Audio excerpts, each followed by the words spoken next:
তো আজকে আমরা Swami Vivekananda institute of science and টেকনোলজিতে অর্গানাইজ করছি ইন্টারন্যাশনাল এইচআর কনক্লেভ। তো ইন্টারন্যাশনাল এইচআর কনক্লেভে আমরা প্রায় 50টির ওপর সংস্থা থেকে বিভিন্ন যারা এইচআর ডিপার্টমেন্ট বা হিউম্যান রিসোর্স ডিপার্টমেন্ট যারা আধিকারিক তাদেরকে আমরা ইনভাইট করেছি। যার মূল উদ্দেশ্য হচ্ছে যে আমরা আজকে খবরের কাগজ খুললেই হয়তো দেখতে পাই যে চাকুরি উপযোগী ছেলে মেয়েদের পাওয়া যাচ্ছে না, বা যারা গ্র্যাজুয়েট হচ্ছে তাদের হয়তো তারা এমপ্লয়েবল নয়, মানে চাকরি আছে কিন্তু চাকরি দিতে পারছে না।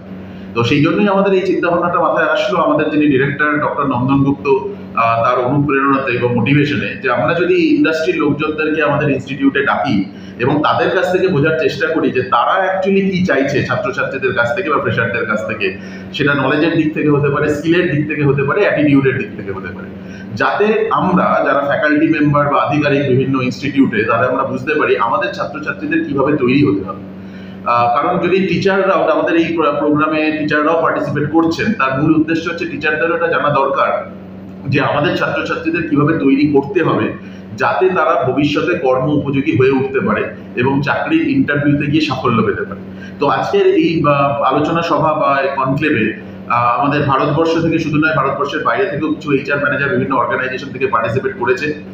কিছু অর্গানাইজেশন যার থেকে এইচআর আধিকারিকরা পার্টিসিপেট করেছে তারা হলেন L&T কনস্ট্রাকশন রয়েছে, ভোদাফোন আইডিয়া লিমিটেড রয়েছে, নাইকা আছে, জেনপ্যাক্ট আছে, টেক মাহিন্দ্রা আছে। এই সমস্ত বিভিন্ন অর্গানাইজেশন থেকে এইচআর আধিকারিকরা এসছেন এবং তাদের কাছ থেকে আমরা দুটো আলোচনা সভা আমরা রেখেছিলাম। এক নম্বর হচ্ছে কোভিড পরবর্তী ক্ষেত্রে কিভাবে জব মার্কেটের পরিবর্তন হচ্ছে এবং সেইভাবে যুগোপযোগী কিভাবে নিজেকে তৈরি করে ফেলা যায়, এবং আজকালকার দিনে যেগুলো আর্টিফিশিয়াল ইন্টেলিজেন্সের যুগ বলে যেটা পরিচিত, সেখানে একটা ধারণা তৈরি হচ্ছে অনেক চাকরি হয়তো চলে যাবে ভবিষ্যতে।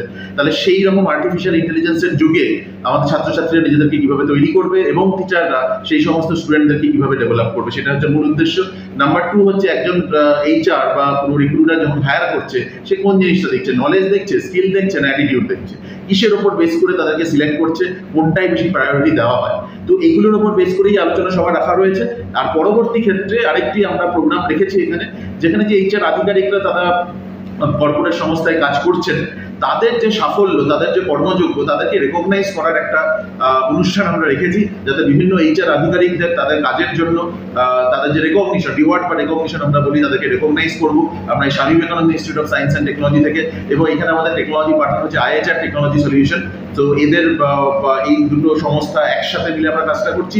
এছাড়াও আমাদের হেলথ কেয়ার পার্টনার রয়েছে, অ্যাপেলো ফার্মাসি রয়েছে, মিডিয়া পার্টনারের মধ্যে অনেকেই রয়েছে, তার মধ্যে ক্যালকলিং অন্যতম, তাছাড়াও রয়েছে বিজনেস স্ট্যান্ডার্ড, এছাড়া রয়েছে ফুড পার্টনার রয়েছে ভিজিল ইগলস। তো এদের সবাইকে আমরা ধন্যবাদ জানাতে চাই এই প্রোগ্রামটাকে সুষ্ঠুভাবে সাফল্যের সাথে অর্গানাইজ করার জন্য।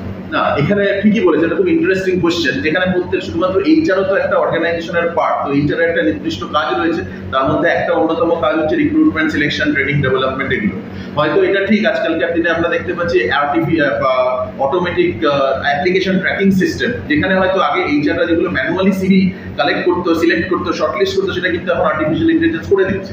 তার ফলে সেগুলো ডে টু ডে হয়তো আজকে পুরোনো দিকে যদি আমরা ভাবি যে আমার একটা স্যালারি স্লিপ দরকার, আগে আমরা এইচআর ডিপার্টমেন্টে যেতাম, এখন জাস্ট HRIS সফটওয়্যারে আমরা শুধু এমপ্লয়ি আইডিটা দিয়ে আমরা পেয়ে যাই। পিএফ ব্যালেন্স জানতে চাইলে এইচআর এর কাছে যাওয়ার প্রয়োজন হয়।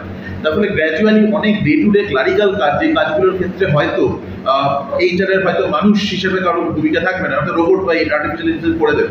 কিন্তু যেটা করতে পারবে না রোবট, সেটা হচ্ছে যেটা হিউম্যান টাচ দরকার, যেটা ইমোশনাল ইন্টেলিজেন্স দরকার, যেখানে মানুষকে মোটিভেট করতে হবে। একটা রোবট কিন্তু মানুষকে মোটিভেট করতে পারে না, সুতরাং সেই মোটিভেশনের জায়গা থেকে এইচআরদের ভূমিকা ডেফিনেটলি থাকবে। এছাড়া যেটা থাকবে যে একটা ভালো এমপ্লয়ি রিলেশনশিপ ম্যানেজমেন্ট তৈরি করা, তার ক্ষেত্রেও একটা এইচআর এর বড় ভূমিকা থাকবে। যেটা হচ্ছে যে আমরা যদি একটা শর্টে বলতে চাই, এইচআর এর দুটো রোল, একটা হচ্ছে ট্রানজাকশনাল, একটা হচ্ছে ট্রান্সফরমেশনাল। আস্তে আস্তে এটা ঠিক যে ট্রানজাকশনাল রোল, মানে ডে টু ডে বলতে পারেন, যদি সহজ ভাষায় বলতে হয় ক্লারিক্যাল জব, সেগুলো আস্তে আস্তে কমে যাবে। কিন্তু ট্রান্সফরমেশনাল মানে ভবিষ্যৎকে আরো যুগোপযোগী করে তুলে মানুষকে কিভাবে হিউম্যান রিসোর্স কি করে ডেভেলপ করতে হয়, সেক্ষেত্রে এইচআর এর গুরুত্ব ডেফিনেটলি বাড়বে। ঠিক সেরকম ভাবে বিভিন্ন অন্যান্য জায়গা, সেটা এই মেকানিক্যাল, ইলেকট্রিক্যাল, কম্পিউটার সায়েন্স থেকে এইচআর, মার্কেটিং, ফিনান্স সিস্টেম, যে কোনো জায়গা হতে পারে, সব ক্ষেত্রেই জবের ক্ষেত্রে একটা ট্রান্সফরমেশন আছে। সেই যুগোপযোগী করে আমাকে নিজেকে তৈরি হতে হবে। কিছু কিছু স্কিলসের অবসোলেট হয়ে যাবে। 2030 সালে এমন কিছু জব থাকবে, এখন আছে, সেগুলো থাকবে না। আবার 2030 সালে এমন কিছু জব আসবে যেগুলো এখন নেই। সুতরাং সেটাই আমাদের আইডেন্টিফাই করতে হবে, নিজেকে ডেভেলপ করতে হবে সেইভাবে, এবং ভবিষ্যতের জন্য তৈরি থাকতে। তো ডেফিনেটলি লে অফের বিভিন্ন কারণ থাকতে পারে, সেটা নতুন টেকনোলজি আসার জন্য হতে পারে বা মার্কেট কন্ডিশনের জন্য হতে পারে, অন্যরকম অনেক রকম কারণ থাকে। কিন্তু একটা জিনিস আমার মাথায় রাখতে হবে, প্রত্যেকটা এমপ্লয়ি একটা অর্গানাইজেশন তিনটে ভাগে ভাগ করে থাকে, টপ 20%, মিডল 70% আর বটম 70%, বটম 10%। তাহলে আমরা যদি টপ 20%-এ থাকি, কোনো অর্গানাইজেশন তাদের টপ 20%-কে কোনোদিন ছড়াবে না। লে অফের যত ক্ষেত্রেই হোক, তারা যেভাবে হোক সেই টপ 20%-কে রাখার চেষ্টা করবে। যারা মিডল 70%, এই মিডল 70%-দেরও কিন্তু কোম্পানি সবসময় ভাবে তাদেরকে কিভাবে ট্রেনিং এবং ডেভেলপমেন্টের মাধ্যমে তৈরি করে একদম উপরের দিকে আস্তে আস্তে নিয়ে যাওয়া যায়। কিন্তু যেটা কনসার্ন সেটা হচ্ছে বটম 10%। আপনি দেখবেন যে লে অফগুলো হয় সেক্ষেত্রে কিন্তু মেনলি বটম 10%-এর ক্ষেত্রে হয়, যাদের কন্ট্রিবিউশন টুয়ার্ডস দ্য কোম্পানি খুব কম থাকে। অনেক ক্ষেত্রে দেখা গেছে, কিছু কিছু এক্সেপশন ডেফিনেটলি থাকতে পারে।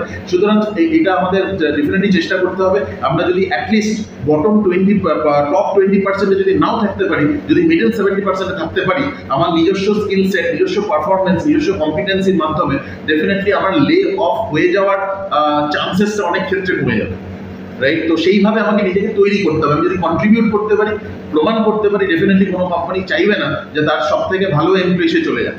সুতরাং আমি যদি নিজেকে প্রমাণ করতে পারি, তাহলে ডেফিনেটলি আমাদের লে অফের চান্সেস অনেকটাই কমে যাবে।